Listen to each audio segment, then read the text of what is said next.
couleur des sentiments est un chef-d'œuvre qui a marqué l'imaginaire de la population avec son sujet empreint de vérité sur le racisme. Ce livre a figuré sur la liste best-seller du New York Times pour plus de 100 semaines. De plus, ce film qui a été réalisé à partir de ce livre a été couronné de 4 Academy Awards en 2011.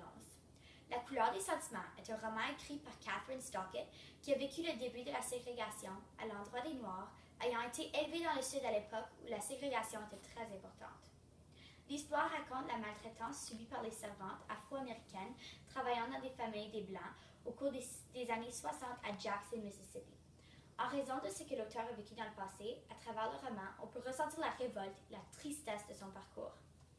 L'histoire est racontée par 3 narratrices, Abeline et Minnie, 2 servantes de couleur noire, et de Mademoiselle Skeeter, une jeune écrivaine blanche. Mademoiselle Skeeter est une des seules personnes de race blanche dans la ville qui est perturbée à l'idée de traiter les citoyens noirs en tant que personnes inférieures aux Blancs, et elle est déterminée à effectuer des changements au racisme dont fait preuve la ville.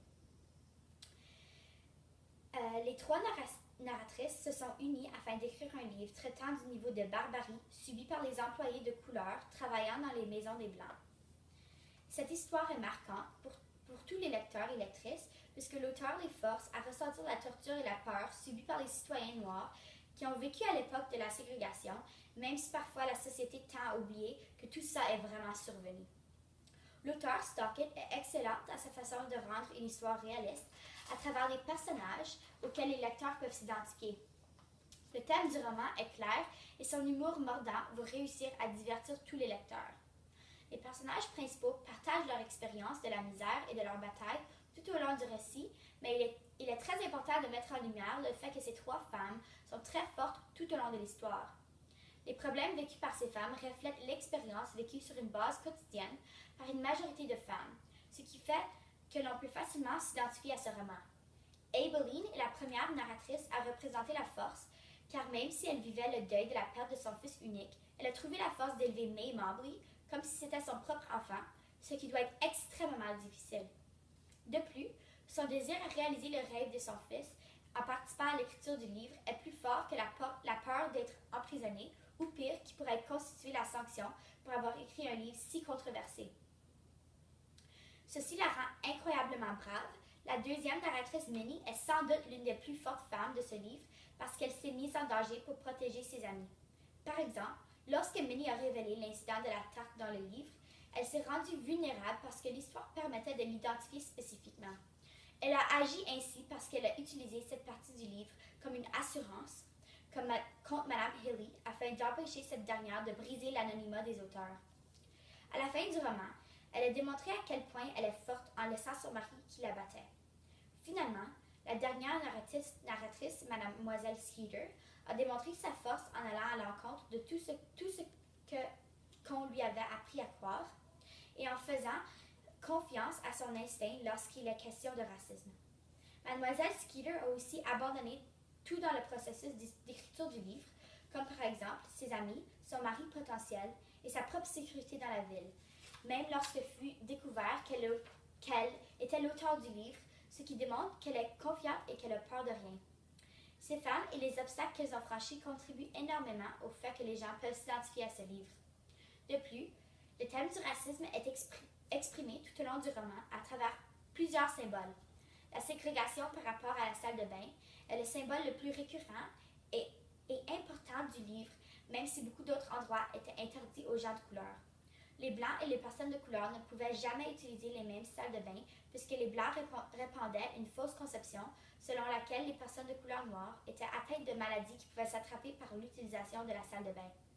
Plusieurs citations mettent l'emphase sur ce thème, comme par exemple « J'ai envie de crier assez fort pour que Baby Girl m'entende, de crier que sale, c'est pas une couleur, que la maladie, c'est pas les noirs.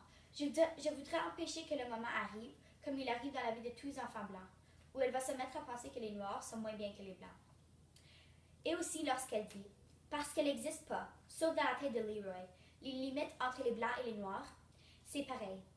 Il y a des gens qui les ont tracées il y a longtemps, et ça vaut pour les sales blancs et pour les soi-disant dames de la société. » Ces citations et beaucoup d'autres dans le livre aident le lecteur à vraiment comprendre la douleur que les personnes noirs ont enduré parce que n'étant pas seulement un thème du livre, le racisme était au cœur de la vie des personnes de couleur dans ce temps-là. Le thème relatif au titre du livre, soit la couleur des sentiments, réfère aux servantes noires qui ont élevé les enfants des Blancs comme leurs propres enfants et en retour, lorsque les enfants blancs sont devenus plus vieux, ils deviennent essentiellement les patrons de ceux qui ont pris soin d'eux. Ceci est une conséquence du racisme et constitue une fausse conception que les Blancs étaient supérieurs aux Noirs. Finalement, l'auteur a su conserver un style d'écriture humoristique malgré un sujet si dramatique. Les scènes humoristiques brillamment intégrées tout au long de l'histoire rendent le récit intéressant. La scène d'humour qui marque le plus le roman est celle où Minnie décrit l'incident de la tarte au chocolat entre elle et Mme Hilly. Lorsque Mme Hilly dit à tout le monde dans la ville que Minnie avait volé de l'argenterie à Mme Walter, personne ne voulait l'engager. Dans le but de se venger, Minnie a fait à Mme Hilly une tarte spéciale au chocolat avec quelques modifications, et Mme Hilly croyait qu'elle lui offrait pour faire la paix en a mangé 2 morceaux. Par la suite, Minnie a admis qu'elle avait mis dans la tarte ses sels. L'auteur fait aussi preuve d'ironie à plusieurs reprises tout au long du roman, par exemple avec cette citation. Elles soutiennent à leur façon les efforts de la Ligue en faveur des pauvres enfants d'Afrique victimes de la famine, une cause qui est aussi, je n'en doute pas, chère à leur cœur. L'ajout d'une touche d'humour dans le livre rend le livre encore plus intéressant et en fait une lecture qu'on ne peut interrompre. Pour conclure, ce livre fut non seulement un succès, mais on pourrait le qualifier d'un chef-d'œuvre compte tenu de ses thèmes criants de vérité, du style d'écriture de l'auteur qui a réussi à teinter le roman d'humour et aussi en raison de ses personnages qui démontrent leur force de caractère et un courage hors du commun, mais surtout parce qu'ils traitent d'enjeux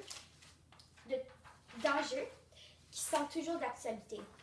L'intention de l'auteur était de nous faire vivre dans le passé de Jackson, Mississippi, et permettre au lecteur de se mettre dans la peau des personnes de couleur et de ressentir le racisme. Ce livre devrait être lu par le plus grand nombre de personnes pour qu'une telle discrimination ne se produise plus dans l'avenir. Merci.